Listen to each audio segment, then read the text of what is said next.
Pai Dermes, Mãe Carol, muitíssimo obrigado por nos atender, nós alunos da PUC de São Paulo, para o nosso seminário da mitologia dos orixás.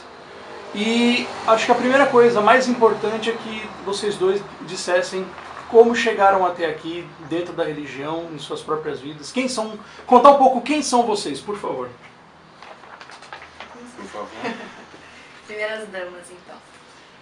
Sou Mãe Carol de Ançã, tenho 29 anos, sou dirigente espiritual há 5 anos, tenho a tenda de Umbanda em Ançã, Matamba e Caboclos de Boia aqui em Blumenau. Na verdade, a minha trajetória ela é bem comprida, né? Ela é bem extensa, porque a minha família se conheceu dentro da religião. Lá no bairro da Moca, São Paulo. Então, meus avós, por parte de mãe, se conheceram dentro de um terreiro na Moca, e os meus pais, né, os meus avós por parte de pai, se conheceram em Guarulhos também num terreiro, também entre avós. Então, isso acabou juntando as famílias num determinado momento, e hoje eu sigo Umbanda das 7 linhas, sou formada dirigente, e a minha família hoje toda evangélica, nós conseguimos manter um diálogo super aberto, tanto com meu pai quanto minha mãe, foram muitos anos de religião, meus avós, minha avó Ogã, meu avô trabalhava com o seu Zé Pilintra, e nisso surgiu a paixão, né? Desde os 16 anos eu desenvolvo a minha mediunidade e fui caminhando então entre filhos, família, fui caminhando para a dirigência espiritual. Hoje não imagino, né, minha vida sem esse caminho, porque espiritualidade não é só dizer que é espiritualista, é fazer, né? E é muito importante esse diálogo que a PUC, que vocês vieram se disponibilizar de São Paulo até aqui a Blumenau para conseguir ouvir um pouco o povo de Axé e trocar essas informações, porque todos somos irmãos dentro da nossa crença, e não importa a sua religião, desde que você faça o bem e não prejudique ninguém. Eu sou Dermes, pai Dermes de Xangô, não apenas por uma questão de cavalheirismo, mas Mãe Carol é a dirigente maior desta casa, nós trabalhamos juntos, mas existe uma hierarquia, e hierarquia não quer dizer ser melhor ou maior, ou ser mais nova de idade ou mais velho, é a caminhada. Então ela tem essa responsabilidade maior e estamos juntos, somos casados, inclusive na Umbanda, além do civil. Eu sou paulista de Piracicaba, aproveito matar saudades um pouco da minha terra. E estamos juntos também por amor à Umbanda. Nós nos conhecemos na militância, porque além da questão de cada um já ser umbandista, termos sido de outras casas, temos sido formados em outras casas também. Eu terminei a minha formação sacerdotal, que na verdade é o início de todo um outro trabalho, nesta casa que abrimos juntos a pedido da espiritualidade. Mas também passei por outras, desde a infância, no terreiro da minha tia, em Piracicaba, São Paulo, depois por outros segmentos religiosos. Sou também escritor, autor de mais de 60 livros publicados, a maioria sobre Umbanda, Candomblé, Orixás, Guias e Guardiões. Mãe Carol também é escritora, além de blogueira, depois ela vai falar um pouco sobre isso. E eu falo primeiro porque eu sou fã dela e leitor. E nós estamos juntos. Além da questão do amor de cada um de nós, com todas as dores e amores ao mesmo tempo, a militância também pela Umbanda. O que é essa militância? Não é proselitismo. Em primeiro lugar, é nos fazermos respeitar enquanto cidadãos e religiosos. E em segundo, ou ao mesmo tempo, promover o diálogo interreligioso. Nós costumamos dizer assim que nós não queremos ser tolerados. Eu particularmente digo, eu não sou lactose para ser tolerado ou intolerado. Eu quero e exijo respeito. E isso nós buscamos em várias instâncias. Então esse é um pouquinho da nossa história. E ainda nós estamos escrevendo essa história assim como os livros. Muito bom mesmo. Quer falar um pouquinho do seu blog, aproveitar o gancho do Pai Dermes? Claro. Por favor. Eu tenho alguns meios de comunicação, alguns sítios na internet. Eu tenho Casa de Lei, que na verdade se iniciou pelo Twitter agora. Está caminhando aos pouquinhos, mas eu sei que logo vai ter uma ascensão maior. Eu tenho uma página que se chama Povo de Aruanda, Pombogiras e Exus, que desmistifica um pouco esses guardiões, porque nós, são ditos assim que são demônios, né? E na verdade não são, porque para nós demônio é uma criação cristã. E nós não acreditamos em céu e inferno, acreditamos que todos vão para o mesmo lugar, que se chama Aruanda, e terão a mesma oportunidade. Então existem algumas diferenças. Eu tenho a twincage.blogspot.com.br, que também vem dentro dessa linha explicando sobre toda uma linha de direita. E eu tenho o aruandadeumbanda.blogspot.com.br, com histórias de Exus, pombogiras, explicando um pouco mais qual a utilização do tridente, que não é coisa do demônio, não é para espetar ninguém, o que é um ponto riscado, que não é magia negra não existe. Vou roubar, parafrasear o meu marido. A magia negra para nós é Camila Pitanga, Thais Araújo, isso é magia negra, né? e não outras coisas. E dentro de outros projetos, eu acabei de lançar o meu primeiro livro escrito, de uma série de 18 livros até 2020, que é Novos Pontos Cantados de Umbanda, o Fundamento Cognitivo da Religião, e explica um pouco mais sobre a musicalidade dentro das religiões de matriz africana, além de 150 pontos, entre pontos de raiz, que são psicografados, como nós falamos, que provém das entidades, ou seja, as letras, mesmo que contenham erros gramaticais, não podem ser mudadas, e pontos terrenos de minha autoria. E assim a gente vai caminhando. Logo também vai ter tarô dos guardiões, que é inédito, não existe um tarô que seja só de Exus e Pombogiras, então é um projeto bem grande mesmo. E assim a gente vai caminhando, né? Não cheguei ainda aos 60 como o do meu marido, mas a gente chega lá. A religião de vocês não tem nenhum tipo de restrição, seja essa social, orientação sexual ou gênero, né? Na verdade é assim, eu estava com uma Carol num programa de TV, e aí perguntaram exatamente isso, por que a Umbanda aceita todo tipo de pessoa, existe alguma restrição? E aí seu Exu Veludo soprou assim no meu ouvido, porque é uma religião de pobre, preto e puta. E aí eu pensei assim, eu vou reformular isso num livro, porque para ninguém ficar meio chocado, mas numa linguagem bem simples, direta e bem humorada como é do seu Veludo, a ideia é essa, quem somos nós para discriminar? Então, por exemplo, se chega um irmão, uma irmã aqui ao terreiro, é um irmão homossexual, uma irmã transexual, não importa, porque nós, como a mãe Carol disse há pouco, nós não entendemos o capeta, o demônio, então essa pessoa não precisa ser desencapetada, porque a forma de viver o afeto é dela, todos nós sentimos desejo, e esse desejo se manifesta em diversas situações. Não é um desejo ilícito porque não é pedofilia, não é zoofilia, não é uma violência sexual, então por que eu não posso aceitar? Nós inclusive celebramos o sacramento do matrimônio na Umbanda entre casais homossexuais, trans, não importa, o que importa é o afeto e o compromisso. Então as portas estão sempre abertas porque nós aprendemos assim, inclusive com a fundação da própria Umbanda, o Caboclo das Sete Encruzilhadas, por meio de seu médium Zélio Fernandino de Moraes, disse em outras palavras, né? Nós aprenderemos com todos, aqueles que souberem mais ensinarão, aqueles que souberem menos aprenderão. Isso vale para encarnados e desencarnados. E de uma certa forma, as pessoas nos questionam porque parece que pode tudo, mas não pode, existe uma fundamentação, né? Nós não somos uma religião dogmática, nós não temos dogma, não existe uma verdade absoluta, cada um tem a sua verdade, não é? E todos esses fundamentos, através da irradiação dos orixás, dos guias e dos guardiões, em momento algum vai influenciar na sexualidade de quem quer que seja. Isso também é bom lembrar. Ah, mas eu entrei para Umbanda, eu entrei para Candomblé, eu entrei para Babassuê, eu entrei para Tambor de Mina, eu entrei para Jurema, e eu vou virar homossexual caso eu receba uma entidade feminina? De modo algum. Nós acreditamos no livre-arbítrio, e o que acontece muitas vezes com a triste realidade daqueles que, digamos assim, como nós chamamos, né, de marmoteiros, charlatões, que se passam por entidades idôneas, isso acontece em qualquer lugar, como nós costumamos dizer, né? Coloca a pombogira dentro do armário e sai ele do armário, né? E isso é muito complicado, porque a religião em si de Umbanda, ela não está aqui para mexer no livre-arbítrio de ninguém, e muito menos definir a tua condição sexual, até porque não é uma opção, é uma condição. Ninguém escolhe o caminho mais difícil, ninguém escolhe quem vai amar. E nós compreendemos isso com muito amor e muita fraternidade. Por isso nós vemos sim muitos dirigentes espirituais, muitas dirigentes espirituais com seus relacionamentos dentro do terreiro, tocando o terreiro e sendo respeitados por quem eles são. Isso é o mais importante. Com relação à Umbanda, se existe um poder central dentro dela e se sim, por quem é exercido? A grande diferença da Umbanda, o diferencial é a união e não a unificação. Até porque todos os movimentos até hoje que nós vimos de unificação deram errado. E não apenas por isso, como não é uma religião dogmática, nós respeitamos muito a diversidade. Se vocês visitarem duas casas de Umbanda, mesmo da formação do mesmo sacerdote, pai ou mãe, vocês verão que a liturgia é diferente, a fundamentação.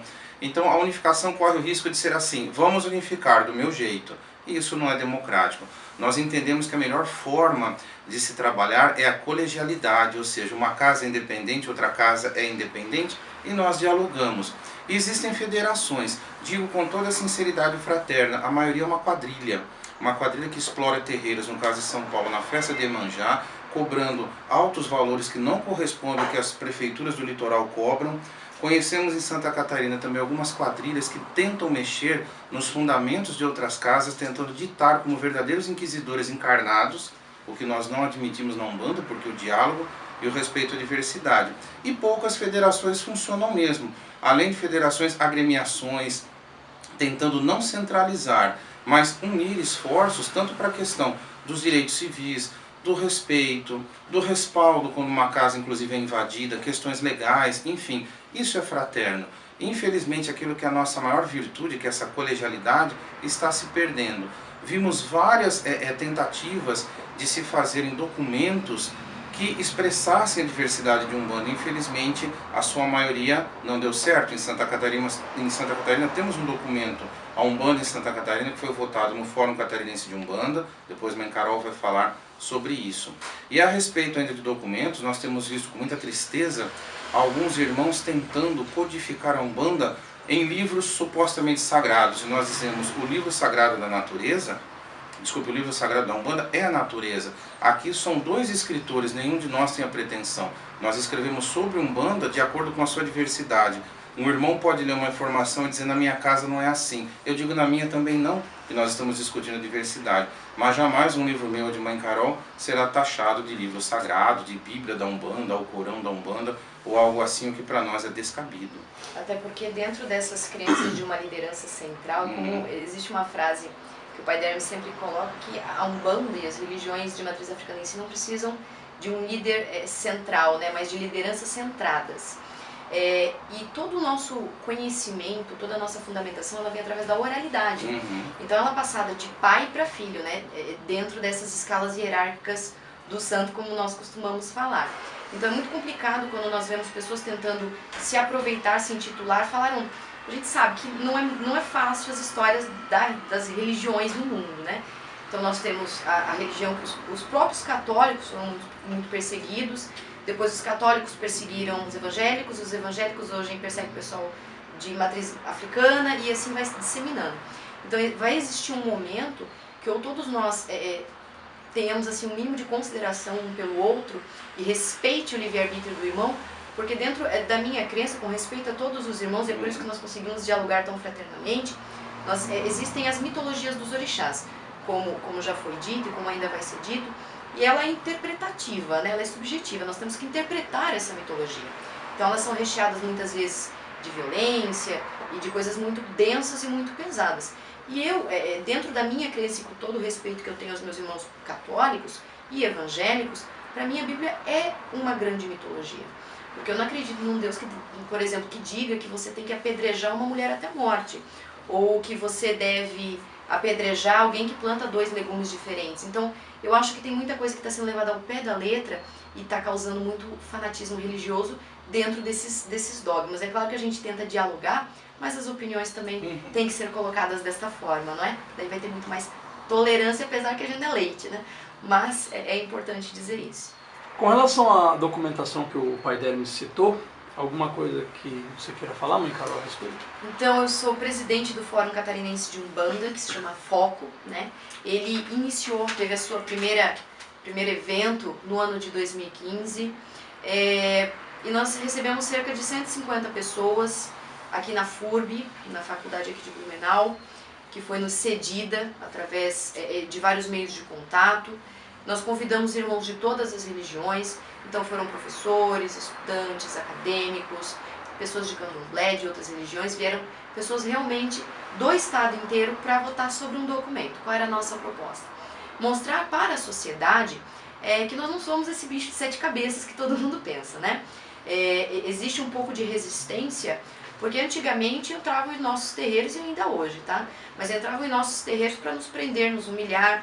A polícia era mandada e realmente saiu preso. Aconteceu aqui com a Mãe Malvina, que é a dirigente espiritual que iniciou a Umbanda aqui em Santa Catarina, que eu orgulhosamente hoje digo que é minha avó de santo. E ela simplesmente foi levada pela polícia e incorporada à praça pública em Florianópolis para ser humilhada, né? Porque ela era considerada, digamos assim, uma herege. Então é muito complicado quando nós vemos isso nos dias de hoje. E nós não temos a intenção, de modo algum, entrar na liturgia ou entrar na fundamentação de outras casas com esse documento. Mas assim, eu não posso só criticar que a lei não é aplicada, eu não posso só criticar dizendo que tudo está ruim. Ok, está tudo ruim, mas só falar, meu irmão, não adianta de nada. Então nós arregaçamos as mangas, é um projeto meu já de 7 anos, e quando eu conheci o meu marido, pai de santo, meu irmão, meu mestre de reiki, falou, não, nós vamos fazer acontecer. Então ele foi meio que colocando fogo na lenha ali, né? Ele falou, não, então agora vai. Então nós conseguimos muitos parceiros, pessoas que ajudaram muito e coletivamente nós votamos. Ele fez um release desse documento e houve alterações, as pessoas deram a sua contribuição e hoje existe o Fórum Catarinense de.wix.com/Umbanda, que é o site do Fórum Catarinense de Umbanda. Lá existe o documento com todas as assinaturas de todas as entidades de Santa Catarina que concordam com ela, inclusive candidatos a vereador, candidatos a prefeito e de outras cidades também, para que os irmãos também tomem cópia desse documento e se façam valer das leis de intolerância religiosa, das leis de crime por injúria, por questão de religião. Nós temos alguns processos rolando, eu não posso citar nomes, obviamente, mas assim, eu tenho alguns processos rolando por ataques. Meus filhos ficaram algum tempo sem ir à escola porque ameaçaram matar os meus filhos de 5 e 7 anos. Então, para vocês verem realmente que é muito pesado. Nós temos os nossos terreiros invadidos e alguém precisava fazer alguma coisa. Um dia me perguntaram assim, mas mãe Carol, por que você dá tanto a sua cara a tapa? E eu sempre vou responder isso, porque as religiões de matriz africanas, elas nasceram da resistência. Então, o candomblé em si, ele nasceu na senzala, com vários escravos de diversas partes da África, cultuando, né, os seus fundamentos dentro das imagens católicas, meio que ludibriando os senhores da Casa Grande, né? E assim eles foram resistindo. Quando veio a Umbanda, em 15 de novembro de 1908, por Zélio Fernandinho de Moraes, ele estava num centro espírita, onde não se incorporam, não se fazem giras, enfim. E ele também afrontou esse centro. Então nós nascemos da guerra, nós nascemos da batalha de correr atrás daquilo que é certo para ajudar o próximo, não para se promover. E é muito triste ver quando as pessoas atacam esses projetos, dizem que eles não são coletivos, sendo que, na verdade, no país inteiro é muito mais assim. Eu não vou porque é de fulano, porque é de ciclano. Tem uma pombogira que trabalha comigo que se chama Maria Padilha das 7 Catacumbas. E ela diz que nós não vemos padre falando mal de padre, pastor falando mal de pastor. Mas nós vemos, assim, um período tão duro que cada um quer proteger a sua casa, que acaba não entrando e não participando desses eventos coletivamente. E a gente está buscando cada vez mais, não apenas através de livros, mas através do fórum, através de eventos públicos. Dia 15 de novembro, provavelmente nós vamos tomar a praça pública. Dia 13 de dezembro nós temos o Balaia aqui no Rio Itajaí-Açu, que também é aberto ao público.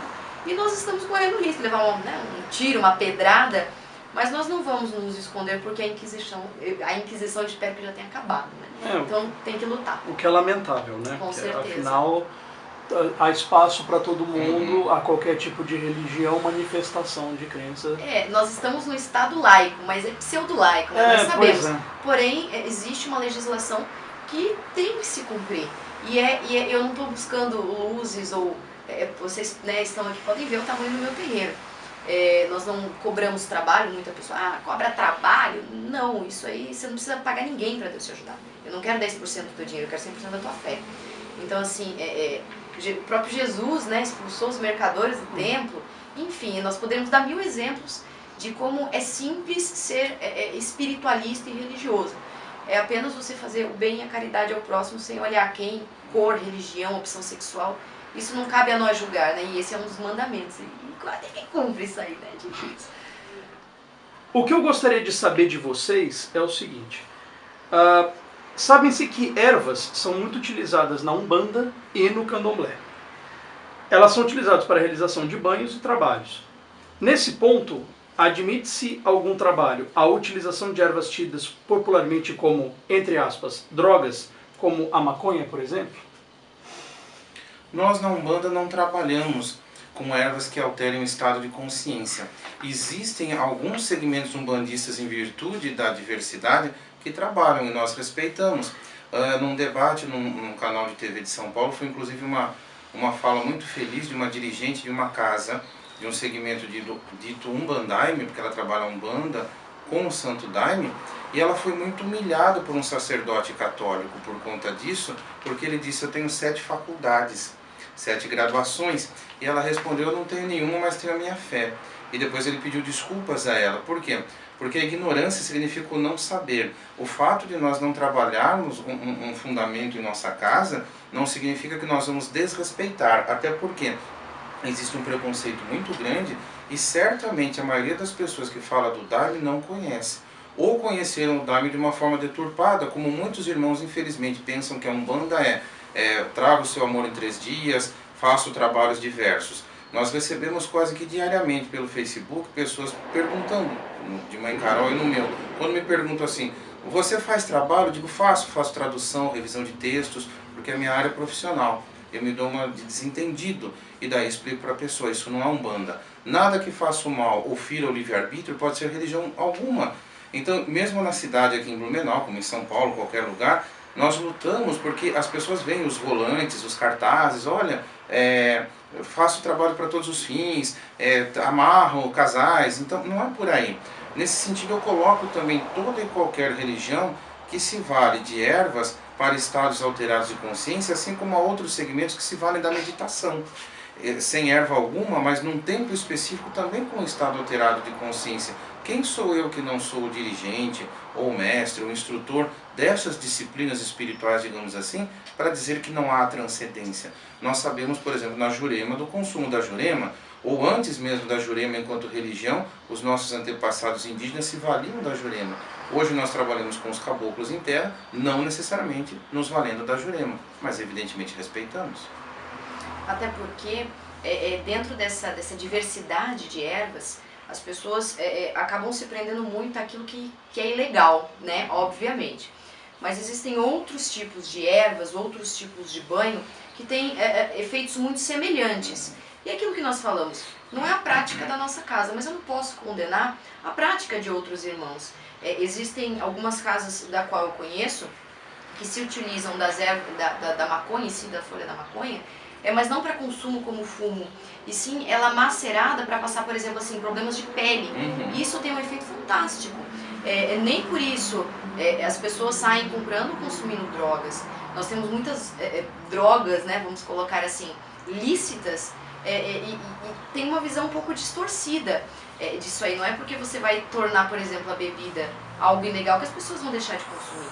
Então existe um contraponto aí, digamos assim, do que é legal, do que é ilegal. Mas dentro de um templo religioso, tudo é utilizado de forma a beneficiar espiritualmente, fazer curas espirituais, assim como o uso de bebidas, assim como o uso de fumos, em geral, charutos, cachimbo. Então, assim, existem ervas assim, que são utilizadas, como na questão da Jurema, como na questão do Umbandaime, como nesses terreiros em que particularmente eu conheço que é feita essa maceração para passar em problemas de pele, e eu não vejo nenhum problema com isso. Desde que não prejudique ninguém, desde que não se torne, digamos assim, algo para consumo ou viciante, né? E como é uma casa idônea, aquilo fica preparado, não é fumado nem nada disso, e mesmo que fosse, eu acho que cada um tem o livre-arbítrio de fazer o que quer e arcar com as consequências, né? Então nós respeitamos toda essa diversidade de uso, desde o corte a ervas diversas. Ainda dentro do contexto da pergunta anterior, e partindo do pressuposto que a Umbanda sofre influência de diversas religiões, isso é verdade? Ela sofre influência de outras religiões? Na verdade, assim, a Umbanda não é uma religião sincrética, ela tem várias matrizes, como nós dizemos. Alguns dizem que é uma mistura. Não, mistura a gente joga tudo, sei lá, meus filhos pegam leite, jogam Nescau, e não é assim. Nós temos uma combinação, e uma combinação que tem fundamento e respeita a diversidade. Então nós herdamos de cada situação, de cada matriz, aspectos específicos, seja das africanidades, seja do dito indianismo, do próprio espiritismo dito kardecista, da parte oriental, da tradição cristã e sobretudo católica, pelo uso de imagens, orações, enfim, tantas situações que nós encontramos. Então assim, a Umbanda ela herda e ela nasce miscigenada. Alguns, repito, confundem, pensam que é uma grande confusão. Uma religião brasileira porque pegou um pouquinho daqui, pegou um pouquinho dali. Mas não pegou como um caldo cultural apenas, digamos assim. Essas combinações serão feitas de ordem energética e elas continuam a ser feitas. Por isso que nós temos cada vez mais novas linhas de trabalho se acoplando, porque a espiritualidade é muito dinâmica, né? Até porque dentro dessa miscigenação que formou a identidade umbandista, é importante lembrar que cada parte dela trabalha uma área muito específica. Então, por exemplo, assim, o sincretismo, através do catolicismo, de tudo que foi imposto aos escravos quando chegaram aqui, sendo catequizados, nós temos o próprio africanismo, que veio dos orixás, vem de África, do qual nós trabalhamos, o dito kardecismo, né, através dos estudos, o indianismo com a pagelança, curas, utilização de ervas, e dentro de toda essa miscigenação, nós temos a máxima, como nós falamos, é que as portas de todos os terreiros estão abertas para todos os espíritos. Então, de repente, um espírito não consegue se manifestar ou passar a sua mensagem dentro de uma outra crença e consegue, através dessa, se manifestar através, por exemplo, de uma incorporação, de uma psicografia. Então é importante porque essa riqueza e essa mistura, como ele diz, né, lambança, né?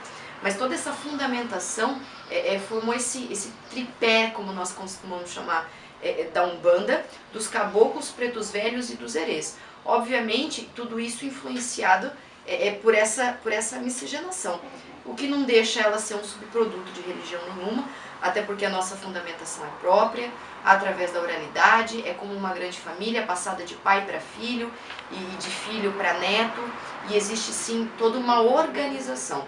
O sistema organizacional do plano espiritual, para nós, ele é perfeito. Se existe o livre-arbítrio, e Deus nos deu, né? Deus, dentro de outras religiões, para nós Ambi, para outros Olorum, para outros Jeová, para outros Alá, ele tem vários nomes e se trata da mesma potência. Se ele nos deu o livre-arbítrio, como é que ele nos daria várias formas de chegar a ele, né? Então isso é mais importante lembrar, que a religião de Umbanda ela é genuinamente brasileira, da forma como existem alguns estudos que era cultuada anteriormente, não era dessa forma, e desse formato com palmas, com atendimentos, com a espiritualidade acoplada dentro das suas falanges, da direita para a esquerda, partiu de Zélio Fernandino de Moraes em diante. Já que a gente está trabalhando com essa questão do Brasil em si, a religião no Brasil, pode-se dizer que houve a criação, entre aspas, ou ainda invenção, também entre aspas, de alguns orixás aqui no Brasil? Não, o que nós tivemos foram alguns amálgamas de orixás que já vieram de África.